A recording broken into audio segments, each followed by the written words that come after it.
Hello, my name's David Claiborne. I am an attorney at Sawtooth Law and a parishioner at St. Mark's Church in Boise. I practice law in the area of estate planning and probate administration. Today, I would like to give you a high-level overview of some of the essentials for any estate plan and also discuss some aspects of probate administration. My advice to everyone is to have an estate plan that includes 4 key documents: a general power of attorney, a healthcare power of attorney, an advance directive, sometimes called a living will, and a last will and testament. The powers of attorney and advance directives assist you while you are living, while your last will and testament takes effect when you pass away. A common misconception by many people is that powers of attorney can be used after their death to help handle their affairs. Unfortunately, that is not the case. Powers of attorney die with you, and upon your death, the last will controls. So let's start by taking a look at powers of attorney and advance directives. First, we will discuss a durable power of attorney, sometimes also called a general power of attorney. Now, this type of power of attorney is a legal instrument that appoints another person to handle your property and financial affairs on your behalf. It must be executed by you while you have capacity to act, and witnessed by a disinterested notary. It can be effective immediately upon your signing, or more often, these powers are springing or granted to the person you trust to take effect when you are incapacitated or unable to handle your own affairs. This document allows your agent to handle financial affairs for such things as real estate, motor vehicles, your banking and retirement accounts, other investments, business interests, insurance, maybe trusts or annuities, litigation, government benefits programs, and even your taxes. A general power of attorney is extremely helpful to allow someone you trust to handle your affairs when you become unable to do so yourself. Without a general power of attorney in place, if you lose capacity, a conservator has to be appointed by a court to handle your affairs. This involves a legal process that takes several months to complete, requires at least 2 lawyers to be involved, one to represent your family and one to represent you, and requires a court social worker to investigate the family circumstances, and then a judge to review everything and approve it. So this can cost several thousands of dollars and much needed time at a point in your life when that should be avoided. This process can be avoided through a properly executed general power of attorney. So next, I would like to discuss a healthcare power of attorney. It's, as the name suggests, similar to the general power of attorney for financial affairs, but deals with healthcare circumstances. Again, it's a legal instrument that appoints a person to handle healthcare decisions for you and to have access to your health records and information. It must be executed while you have capacity to act and witnessed by a disinterested notary. It can be effective, like the general power of attorney, upon your signing or when you have the inability to act due to incapacity or other medical circumstances.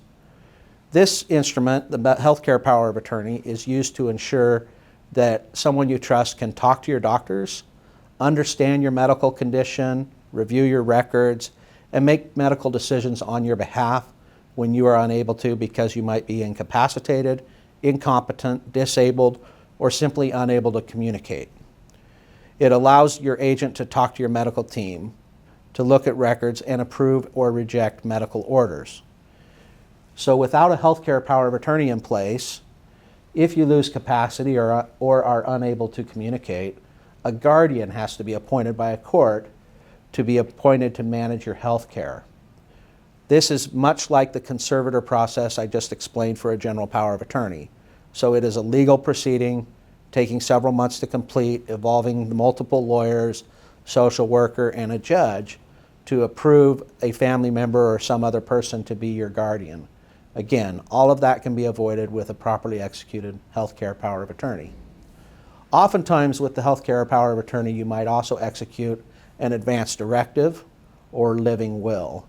And I understand there's another video available that goes into the specifics of the advance directive document, and you should take an opportunity to review that video. The advance directive will express your wishes in the event you have an incurable disease or illness where you're being kept alive on life support.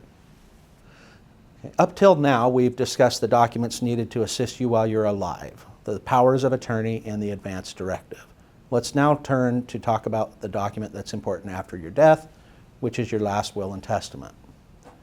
The last will is a legal instrument that sets forth how your assets remaining after your death are to be distributed, sets forth who is to be in charge of executing your directions, and may nominate a person to serve as guardian of minor children if that is applicable to you. Now, for a will to be valid, it must be executed by you while you have capacity. And I used that term a little earlier as well, because you have to have capacity to sign the other documents, the powers of attorney. What legal capacity means is you must have an understanding of who you are, an ability to communicate or express your wishes, and an understanding of what constitutes your family relationships and what your assets and debts are. If you have those understandings and that ability to communicate, then you have the capacity to execute a will. Idaho law allows a will to be created in two different ways.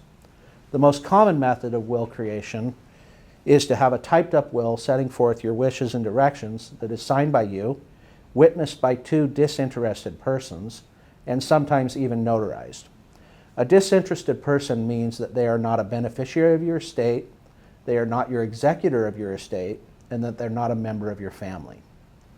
A will can also be notarized, so that means it would be signed by you, the two disinterested witnesses, and then also the notary. This makes the will self-proving, meaning that witnesses would not be required to be called into court to ever prove the will's validity. The less common method of will creation is called a holographic will. This is a will written in your own handwriting. So it cannot be typed and it cannot be written by another person for you. It's written by yourself in your own handwriting and then signed and dated by you. These are less common and less preferred because they often give rise to questions as to their validity, or oftentimes the person writing them might neglect to include material provisions of a will. So the material provisions of a will should direct how you wish your assets remaining after your final bills are paid to be distributed. This can be done by leaving gifts of specific items or specific amounts to named beneficiaries. Often there are certain designated gifts followed by general distribution of what remains in shares. This is your opportunity to direct gifts to those you desire. For example, one might say, I leave my prized coin collection to my daughter Susie, and the remainder of my estate shall be divided in equal shares among all my children.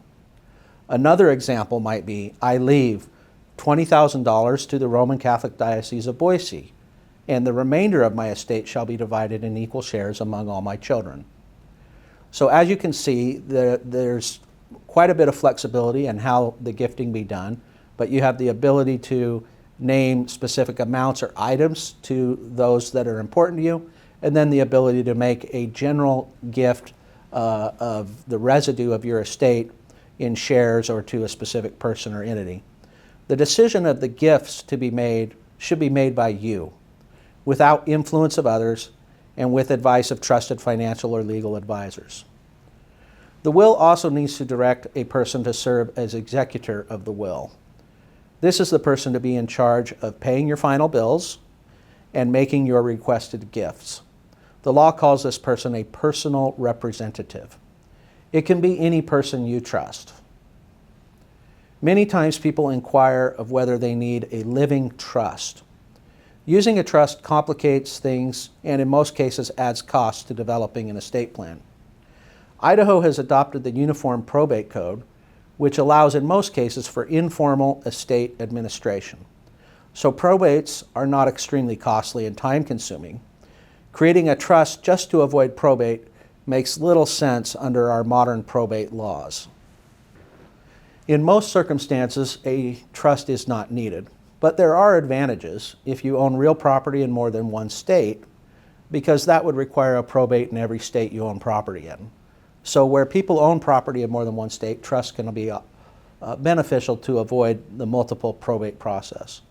Trusts are also of benefit for large estates subject to taxation, where techniques can be employed to minimize the tax burden.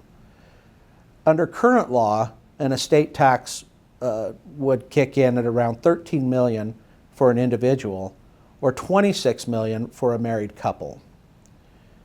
Other circumstances where a trust might be beneficial would be to protect assets from creditors, or if there's someone in your family with special needs or disabilities that requires long-term protection because they're unable to manage their own financial affairs. If it is important to provide for someone long-term after death, a testamentary trust can also be created. A testamentary trust is designated in your will and does not go into effect until your death, but then leaves a sum of money in that trust after your death for the benefit of the person with special needs.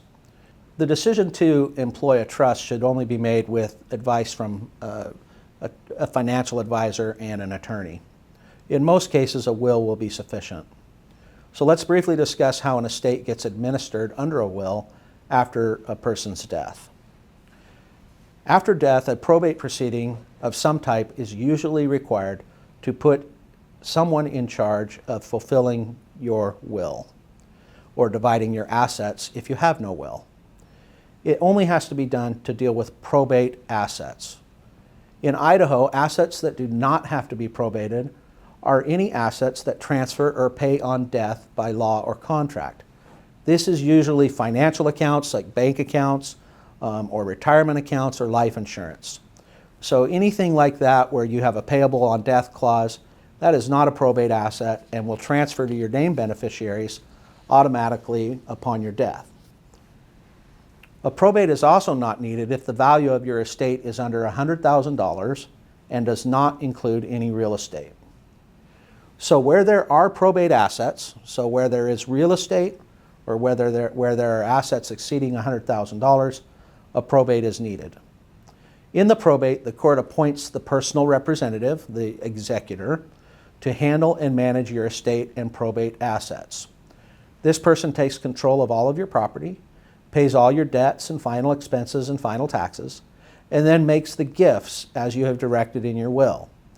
Once that is done, they can close the estate. One complexity in Idaho law that is often misunderstood relates to community property interests of married couples. When one spouse dies and not the other, there may still be a need for a probate to legally transfer title to property from the marital community to the surviving spouse. The most typical situation relates to the family home, where husband and wife are on title together. If one spouse dies, that person is named on title and a probate is needed to remove the deceased spouse from title. Idaho has developed a special proceeding in these instances. It is called a summary administration, which is basically a very short form proceeding that results in the court entering a decree that all the assets and debts of the marital community are now solely owned by or owed by the surviving spouse. So all of the assets, all of the debts of the marital community pass to the surviving spouse. This process can largely be done through electronic filings and takes less than a month to complete. I hope you now have a good high-level overview of the issues and essentials in the typical estate plan. Planning now rather than later is a good approach to ensure family harmony, reduce stress on the family during times of crisis, and to keep costs to a minimum. And of course, we hope you remember Christ and His Holy Church in your final wishes. Thank you.